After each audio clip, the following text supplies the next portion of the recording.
Okay, against this backdrop, the Senate Republicans blocked action on financial reform legislation for the second day in a row. The vote 57 to 41. They were 3 votes short. So the question is, what would you enact? President Moore? No, King Moore.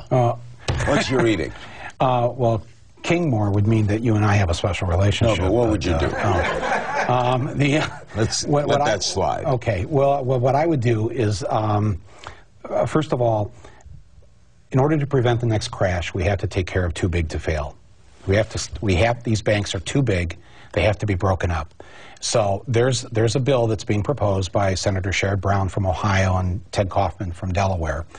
And it's called the Safe Banking Act of 2010. And this is the bill everybody watching should get behind, call their member of Congress to support the Brown-Kaufman Safe Banking Act. Effect would say. What this will do is it will put a cap on the size of these financial institutions. And it will essentially allow for them to be broken up. So instead of these 6 large banks, you could have 20 or 30 or 40 different financial institutions. How would that help things? Well, because then nobody is too big to fail. That's one of the problems that caused the crash. I mean, it's essentially, you know, they were talking about the FDIC today. When a community bank, when a smaller bank fails, the FDIC comes in, and in addition to protecting everybody's money in there, they figure out what parts of the bank are making money, what parts aren't, and they sell off different parts of the bank's assets to other banks or individuals or institutions or whatever. And so, I mean, I think that's, but for me, this is like getting into the weeds a bit, because I think that there's a larger problem here. Which is an economic system that is still rigged to benefit the few at the top, while everyone else struggles to make it from paycheck to paycheck. That's if they have a job. And where I come from in Michigan, are you a socialist? We've got, well, no, I'm an American, I think. Favoring what political system? Favoring the democratic, that's what I mean. I'm an American. I favor democracy. Well, the democracy says I can rise to the top and I can make more money than you. No, well, to me, a democracy means that everybody has a seat at the table. And the rich man at the table doesn't take 9 slices of the pie and leave 1 slice for the other 9 people at the table. Democracy means everybody has a piece of that pie. Are you saying the Goldman Sachses are bad for the economy? Yes. As entities? And not just them. I mean, anything that says we can never find ourselves in the situation again where an institution says if we fail, our entire economy is going to collapse. As General Motors goes, so goes the country. That has to stop, because that puts all of us at risk. And a lot of people, a lot of everyday people and their pension funds lost a lot of money. All right. The SEC has filed suit against Goldman Sachs, accusing the firm of defrauding customers in connection with the sale of a complex mortgage investment. That's what I meant by mortgages. Named in that suit is trader Fabrice Touré, now on paid leave from Goldman. Touré defended himself vigorously in today's Senate testimony. Watch.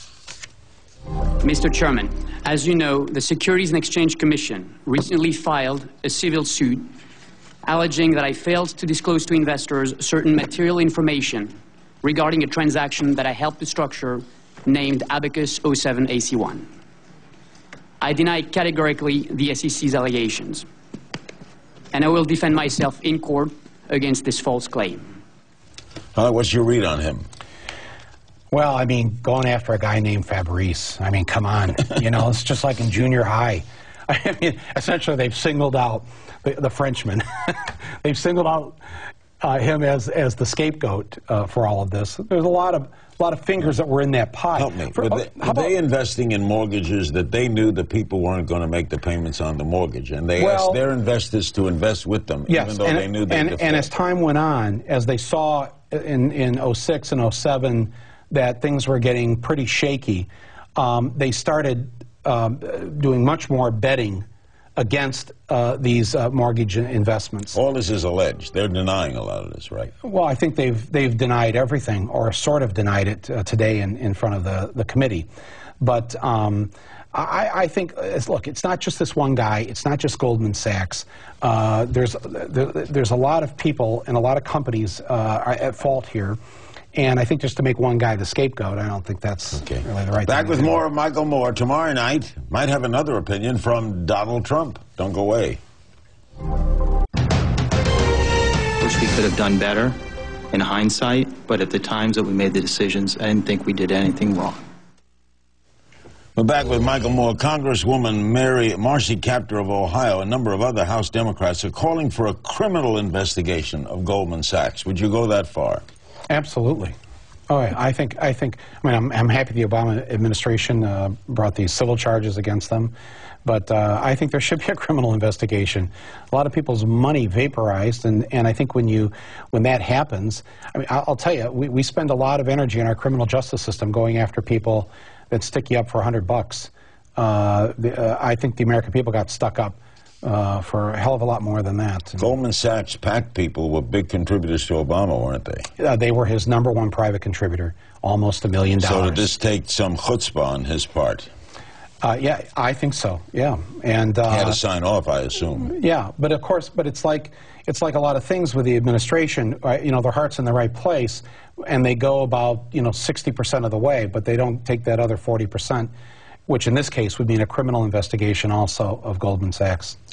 Goldman Sachs is one of the targets in your documentary, Capitalism, a Love Story. Here's a clip. The Treasury Department. It's basically an arm of Wall Street. All the people in charge were from Goldman Sachs. We call it Government Goldman in the modern era. That's because there were now numerous former Goldman executives inside the Bush Treasury Department, as there were under Clinton. They worked as powerful lobbyists from the inside to abolish financial regulations while we paid their salaries. You hate Wall Street? I hate the fact that a company like Goldman Sachs can essentially run our government. The former CEO of Goldman Sachs becomes Clinton's Secretary of the Treasury. The former CEO of Goldman Sachs, a different man, becomes the Treasury Secretary under George W. Bush. Bush had about 12 Goldman executives. Obama has 3 of them. Timothy Geithner's chief assistant is a former Goldman guy, as is the Undersecretary of State for Economic Affairs. There's a revolving door. As Senator Levin said, the lobbyists are out in the hallway right now. They're spending tens of millions of dollars to stop this banking legislation. How do you react, Michael, when people say, this is a system, though, that did pretty good by you?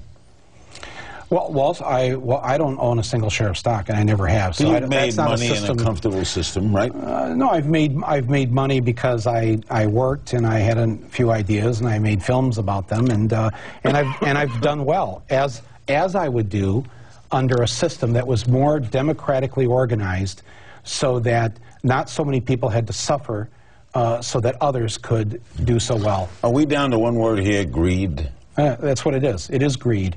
And capitalism has become organized greed. I think Adam Smith and the people who originated capitalism would be very upset at what it has become. And it's become a cover to protect that upper 1% that now has more financial wealth than the bottom 95% in our society. Arizona's new immigration law. We can't wait to talk to Michael about it, and we will next.